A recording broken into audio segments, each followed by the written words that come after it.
Sha-na-na-na-na-na-na-na, sha-na-na-na-na.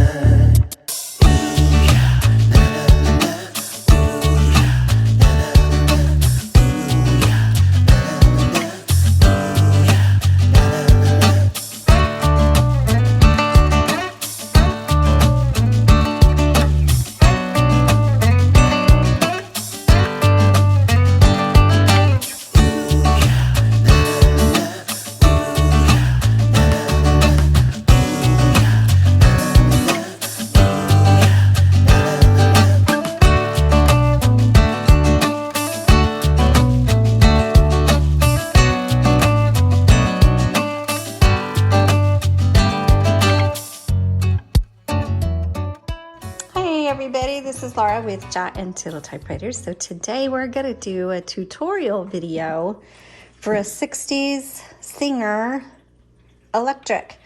Now I can't find, I didn't look a ton, but I have not found a lot of information on the Singer. Obviously this looks exactly like a Smith Corona. However, I cannot corroborate that this was actually made by a Smith Corona. I cannot find any evidence of that other than it just looks like one. So this is a Singer. I grew up knowing Singer as a sewing machine because my mother sewed, but here we have a typewriter. And I love the white with the cream or whatever this is called with it. It's such a pretty combination. So let's get right into it and I'll show you around. So first thing is, here's your paper holder. That does come in handy to set your margins. Now this is an electric typewriter. I know I'm getting ahead of myself here. Electric typewriter, so you do have to plug it into the wall, but it has a manual return, which means it's kind of a combination. So you still have to manually set your margins and you just press and drag to where you want them, okay?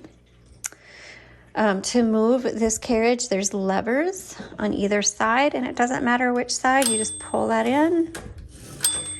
That moves your carriage. Your carriage is going to move as far as you have your margins set. Now on this one, I don't know if you can see, but there's just a little bit of scratching here and here, and that is from this handle, because when you try to open up your cover and you haven't moved your handle over to your carriage over to the left, it's going to scratch your cover. So you just pull to open this. It's just a slight pull forward and then you can open and see inside. Now I know I'm not at a really great angle. Let's see if I can bring that up. But here's the interior, and then for an up-close photo, please go to the product listing link that's in the description below, and you can screenshot or bookmark the photo I have of this area, and that will help you know how to load or thread your ribbon through. And it's once you figure it out, it's pretty easy, but it's messy. But getting it figured out, I will admit, is a little bit of a pain, because sometimes your ribbons, and I'm not saying on this one, sometimes you have to bring your ribbons behind, then underneath, and then up into them. And so just make sure, but when you get to the end, it looks like this. Okay, so this typewriter uses a universal ribbon, which you can find on our website at jotandtittletypewriters.com.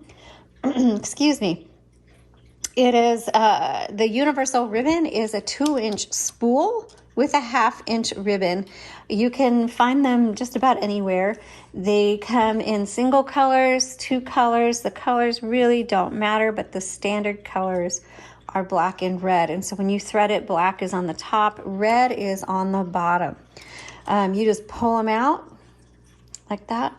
Pop them back in, make sure they're threaded through all the guide wires. So like this came out, so I'm gonna put it back in. And then the ribbon comes around this way. Okay, pay attention this way. And on the same on this side, comes over the top and then around the bottom. Make sure you get that threaded through all of these little guides here. And then you have one more guide right there. So, once you get to the end of your spool, it's not the end of the ink. And so you have a ribbon reversal down here, and that reverses the direction of the ribbon. And you'll reverse that many, many times before you need to change it out. Now, there are some ribbons that come with a grommet. It's like a little metal ring at the very end of the spool of the ribbon, next to the spool, and that will trigger an auto reverse.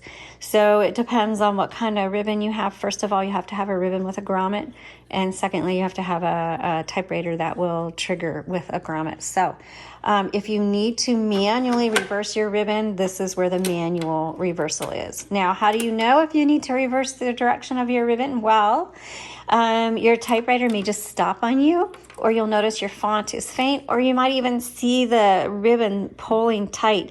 So you really do need to be aware as you're typing, and the more you type with your typewriter, you get to know it extremely well, and your fingers feel just the slightest changes. Kind of like with your car, your foot just knows when something's off. And when you tell your spouse that something's not right, and they're like, no, it's not, you're like, I know it, and you're usually right, because you can feel it, and that's the way it is with the typewriter. So as you get to know it, you'll just notice it's starting to feel different, and as soon as you notice that, stop, reverse the direction of your ribbon, because that's usually means you're at the end of your ribbon spool. Now, every once in a while, it'll pull that ribbon right off the spool. Don't panic. If you look at the spool, you'll see how easily it is to just thread it back on there. Okay, let's put this back up here. Where are we here? Okay.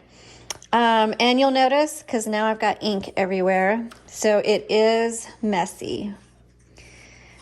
All right, so let's go ahead. Let's see, we had this open. We talked about that. Right here is a tab, and the rest of this we're going to look at right now by turning it on first. And with electric typewriters, I always give it a few seconds. That's just me, my personal preference. Sometimes when you try to type right away, not everything has been fully engaged. So I turn it on, I grab my paper. Your paper is gonna go right here. I'm gonna plop up my little paper holder.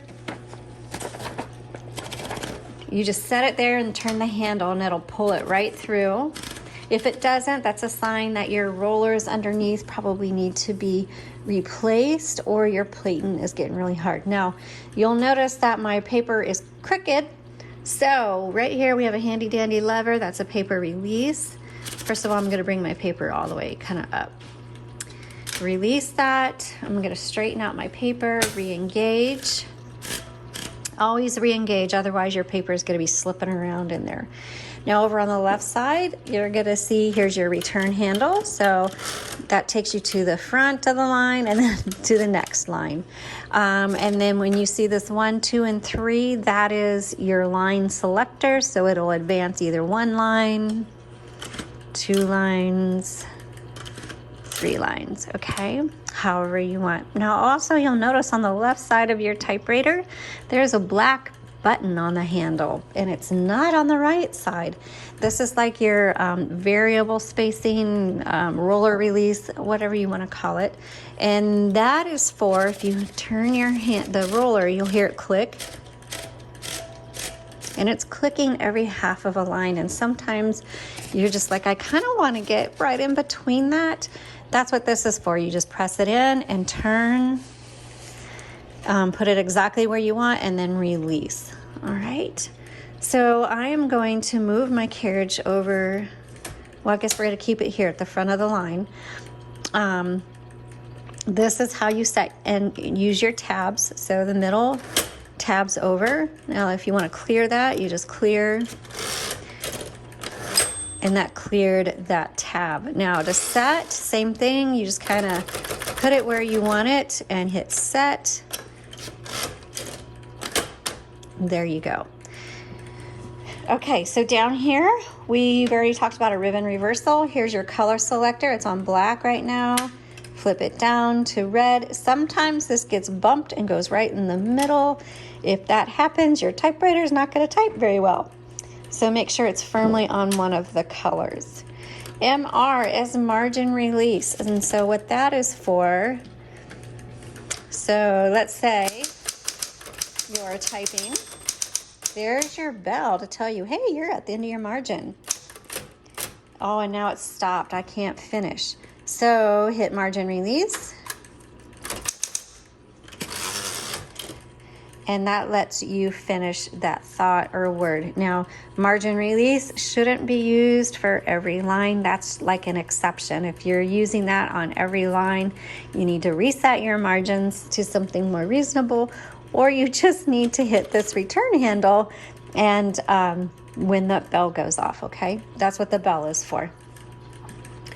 All right, so over here we have, it's called copy set. And that just determines how hard these type bars are gonna strike your paper. Just set it to wherever you want.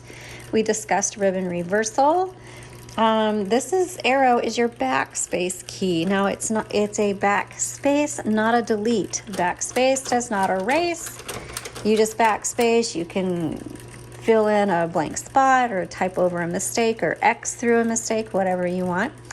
And that brings up another good point. There are 3 keys on this typewriter that have an auto reverse when you hold it down. So one of them is the dash, the period, and the X.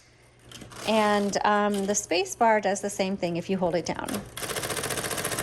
Does a power space and auto repeat. So that is how you use your 60s Singer typewriter.